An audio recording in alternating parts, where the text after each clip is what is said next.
Oh my god. Oh my god. Oh my god. Oh my god. Oh my god.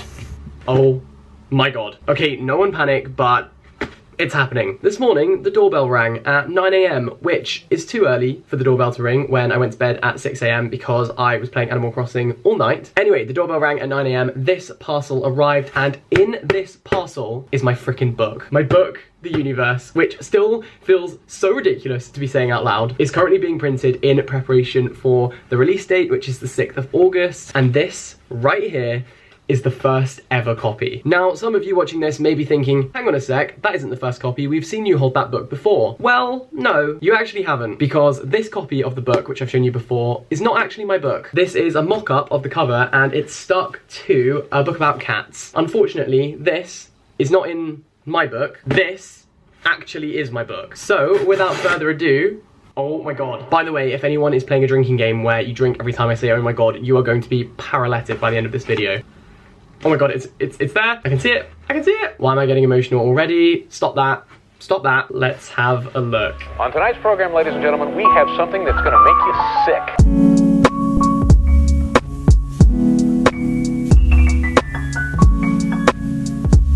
Let's have a look. Oh, wow. I just got goosebumps all over my body. This is my freaking book. It looks even better. Oh my god, the color is so nice. I don't know how well you can see it on camera, but basically where these little lines stream out from the title, The Universe, it's like kind of metallic. It kind of shines just a little bit. I was really nervous about that because I didn't know whether it would be too intense, but it looks amazing. Oh my god, it feels real. This is a real thing. And it's all printed, every page. Jack Edwards, The Universe. Oh my god, it's real. It's real. It's real! This is mad. What else is in here? Oh, there's 2 copies. This is so crazy and ridiculous. What on earth? That's my name. That's my name. That's my name. This is the actual book that I actually wrote. Even seeing the publishing information in there is so weird to me, especially because I've just finished a degree where we have to do so much referencing and we use these pages to, you know, cite our sources, and now my name is on one of them. Wow, it's come out so nicely. I actually cannot get over how nice this looks. Every version of it that I've seen so far has been like digital, and it's just not the same as seeing the real thing in the flesh. Can you imagine that on your bookshelf? Like, that is actually going to be on people's bookshelves. Is this real life? Or is this just fantasy? Not the time. Absolutely not the time for that. That is just nuts. Okay, so now that I have FaceTimed my mum and had a little cry in the corner, we're back and better than ever. So I posted on my Instagram story to see what you guys wanted to know about my book. So we're going to answer as many questions as I can. Firstly, does your book cover how to prepare for uni and UCAS in year 12 or earlier? Yes, there is a whole chapter on like preparing for uni, personal statements, A-levels, everything like that. That's the very first kind of section. What was your favorite part to write? Ooh, I would probably actually say the cooking section. Jamie Oliver who? I just had a lot of fun writing this. There's like a section on cooking eggs 6 ways. There's bits about how to cook rice, how to make enough pasta for yourself, but not so much that you feed a small tribe. The recipes and the tips in this book aren't, you know, gourmet Michelin star standard. They're just absolute basic student essentials because, as you know, I put the fun in fundamentally incapable. And these are pretty much all of the tips and things that I do to avoid poisoning my housemates when I make them a spag bowl. How did you write this and also keep up with uni work / life?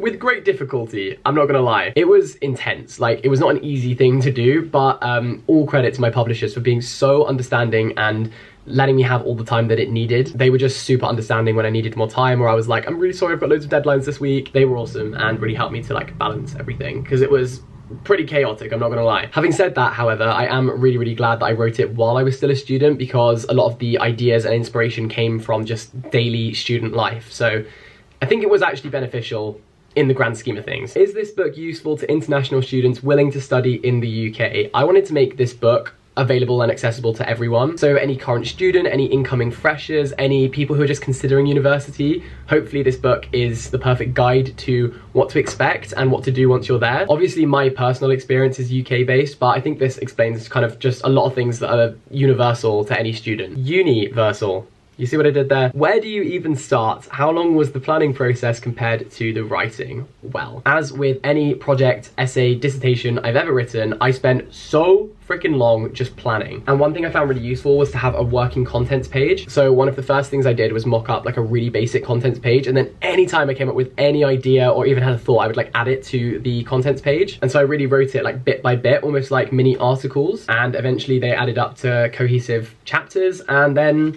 a book. I'm going into third year this year. Is it still worth reading? Yes, absolutely. I didn't want this to be a book just for freshers. I wanted it to be kind of a universal book for any university student. So there's loads of sections in the book that don't just apply to freshers. For example, there's a section on diversity at university, which I know is very topical and pertinent at the moment. Obviously the cooking tips. There's also sections on like inspiration for fancy dress. Pretty much this book is a jack of all trades. Get it? What came first, the book or the title? So the concept for the book came first. I started thinking about what the title would be pretty early on, and the universe was the first proper idea that I had that I really liked. And I made this big long list of all like the potential titles, but even whilst we were discussing that, I was still referring to it in my head as the universe, and it just had to be called the universe. Like, that is the perfect title for this book. I think it sums it up so well. And yeah, my compliments to the chef for that pun.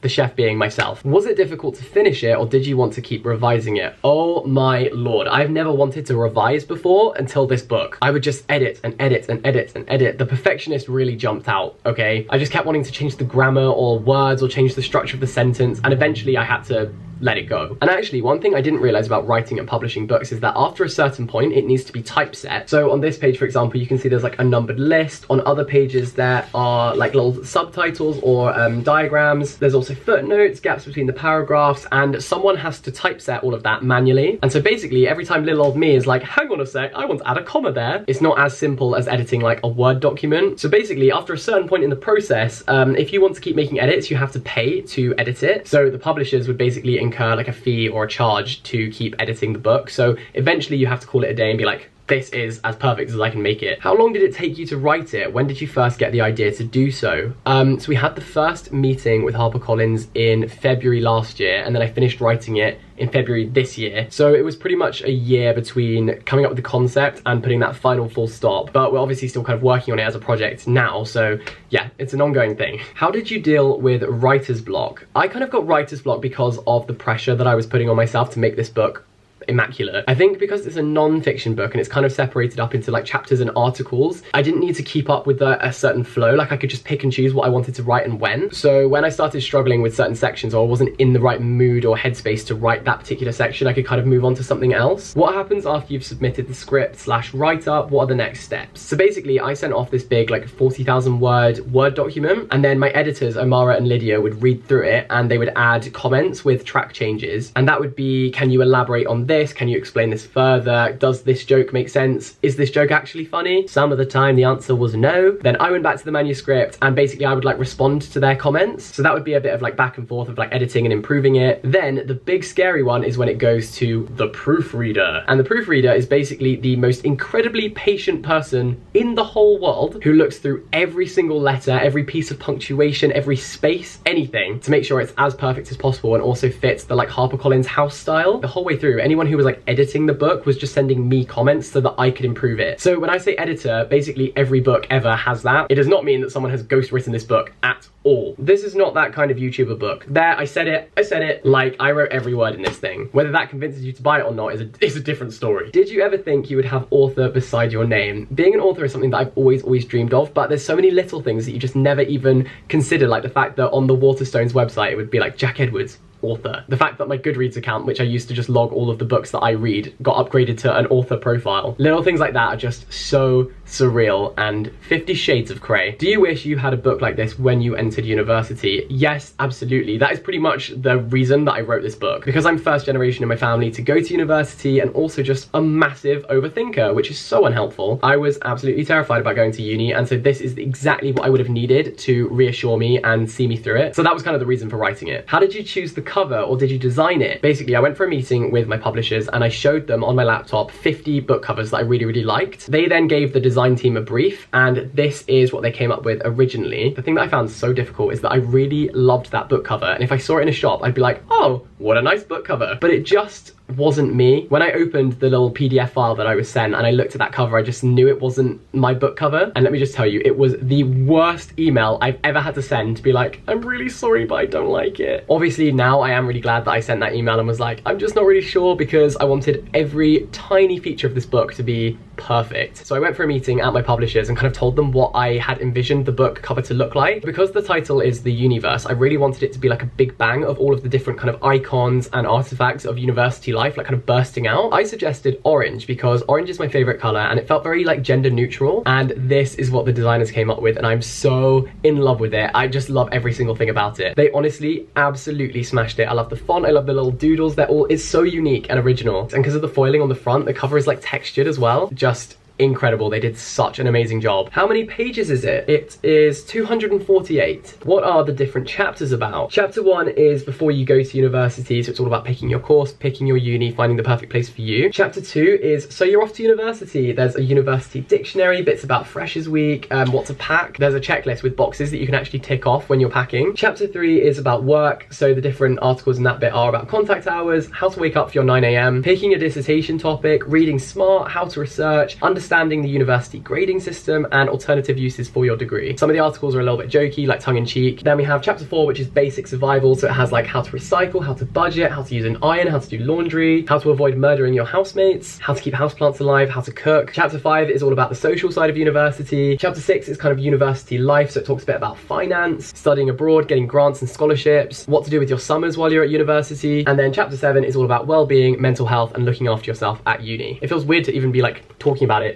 out loud. How was the drafting process? Did you find yourself sitting hours to find catchy phrases? No, I think it all rolled pretty smoothly. And then when I went back to edit it, there's a lot of footnotes in the book where I kind of like commentate on my own writing and have like a discussion with myself. Honestly, parts of this book are so ridiculous. Like, it's literally like being inside my head. And when I was discussing it with my editors, we were kind of like, this might be the only university survival guide which ever has jokes about the Titanic, Zac Efron, Kirsty Allsopp, and the Great British Bake Off. But because of those things, I kind of just love it. How much time on average did you spend writing daily? I didn't give myself like a set amount of time that I had to write per day. I kind of just did bits as and when I felt like I was ready to write them. So some days I'd write a tiny little bit, other days I'd write nothing at all, and then some days I'd write like loads, but it all kind of felt very natural. Who did you dedicate the book to? Okay, so there's like an acknowledgement section which talks about the people I actually care about, but the dedication was just too hard. Like, there were just too many people I wanted to dedicate the book to, so I just went for a jokey one. But if you buy it, you will see who I've dedicated it to, and it's probably the pettiest thing I've ever done, but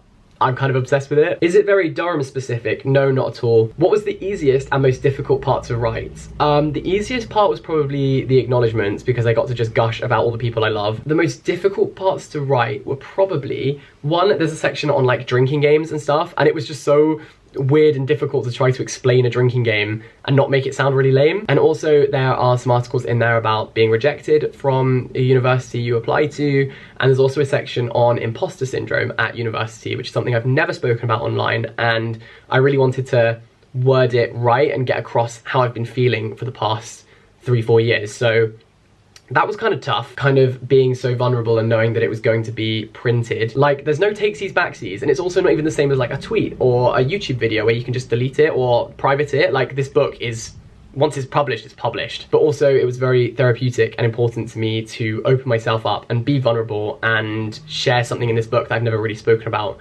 before to anyone, really. So yeah, if you want to go deep inside my soul, you can pre-order my book. The Universe is being published on August the 6th. It's currently being printed. If you would like to buy yourself a copy, I would appreciate it more than I can ever explain. The links to pre-order will be down below. All the support so far just means the absolute world to me. Anytime anyone sends me an Instagram DM or a tweet saying that they bought the book, it just blows my mind all over again. So if you do pre-order, please let me know so I can thank you personally. I've been Jack Edwards. This is The Universe, the ultimate survival guide for university, coming out on August the 6th. This is the first ever copy, and I guess this is the second ever copy, but there's 2 of them. Thank you for making me the happiest person on the whole planet. I love you guys loads and loads and loads. Thank you so much, and I will see you next time. Bye-bye!